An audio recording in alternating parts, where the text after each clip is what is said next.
Saturday is going to be a very big day in New South Wales politics. You've got 4 state by-elections at once.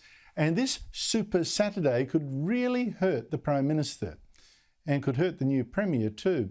4 MPs have quit their seats there, which I think is extraordinary, a bit slack. One of them, former Premier Gladys Berejiklian, after she was investigated by the Anti-Corruption Commission. The seats are Willoughby, that's Berejiklian's seat, supposedly very safe. Strathfield in Sydney's inner west, after former Labor leader Jody Mackay also quit. Monaro, which was the seat of former Nationals leader John Barilaro, and Bega on the south coast. Now, of the 4 seats, 1 Labor, 3 Liberal, only one could realistically change hands in an anti-Liberal swing, unless the Liberal vote has really pancaked. That's Bega, that's held by the Liberals with a margin of nearly 7%. Joining me to preview the big day is Michael Costa, former New South Wales Labor Treasurer. Michael Costa, great to catch up with you again this new year. First of all, the Liberal candidates in these 4 seats hardly mention new New South Wales Premier Dominic Perrottet at all in their advertising. Labor does, though. And Prime Minister Scott Morrison has not campaigned at all in the seats, even though he is from New South Wales. What does this tell you?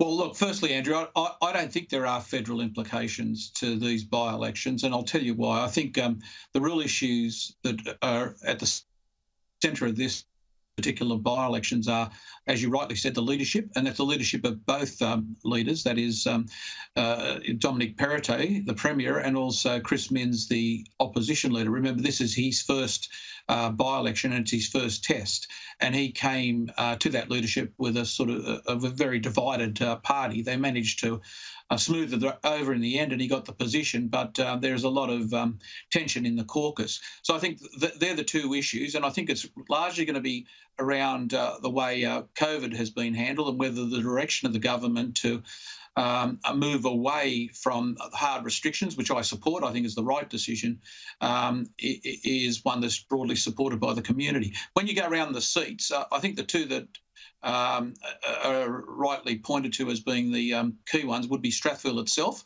I would expect Chris Minns would, to consolidate his position, require a swing to him, a substantial swing to him in that seat. It is a seat that I thought if Gladys had stayed and Jody had gone, the Libs could have picked up. So it's an interesting seat, and I think he really will be watching that seat. And you rightly say that Bega is a challenging seat, and that's a challenging seat because just for the national audience, there are a lot of very unique characteristics to that seat. Andrew Constance has been able to build it up, and he's running for Gilmore, as you know, federally at the next election. But I think there's some underlying factors that are working against the Liberal Party there, and part of it being, of course, the public service culture of some of the areas. I mean, it's got Bateman's Bay in it, a big holiday area for the Canberra public servants and retired public servants. There's an ageing population, and there's also the tension of, the collapse in some of the holiday accommodation due to COVID. The other one I'd watch, Andrew, is also Willoughby, even though you don't expect a significant shift, and Gladys has been out campaigning for the candidate there. You've got to remember all of these... Tim James. That's right. And all of these candidates have only been selected in the last 3 or 4 weeks. So these are really not local campaigns that you're going to see in these areas. And in fact, no big promises have been made by either party other than Perrottet's, throwing more cash at COVID. So I really do see this as being a sort of referendum, if for want of a better description, on the respective leadership. But it is interesting because for the first time, Labor's got a credible leader. I think it's in the first time since 2007, I'd argue. He's, more traditional right winger. And once this is over, I think the issues are going to move away from COVID and onto the budget. I mean, we've got big budget problems here. You've got to understand we're running a budget deficit of nearly $20 billion, and our net debt position's $103 billion. GFC treasurer would, from both parties, would be horrified by that. And I think that's going to be the focus of the March election 2023. So if they can get over these hurdles, I think you're going to see a change of focus in, the discussions here. And I think the Liberal Party will have a challenge at the 2023 election. But these by-elections, I think, will go pretty much what people predict, a status quo with people looking at the swings. Yeah, I think, look, that sounds right to me. I mean, unless something catastrophic's happened that no one has picked yet.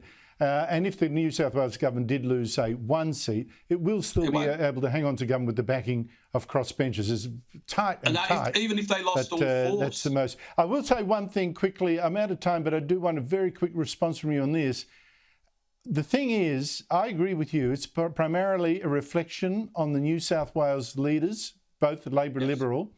But if the Liberals do particularly badly, whether it's true or not, you will see fingers pointed by them to shift blame to Scott Morrison. Oh, I absolutely agree with that, because there's so much tension within the Liberal Party at the moment. And you've got to remember that the government here is the most left-wing government in, I'm talking about the state Liberal government in the country, I would argue, and if you had time, I'd argue that.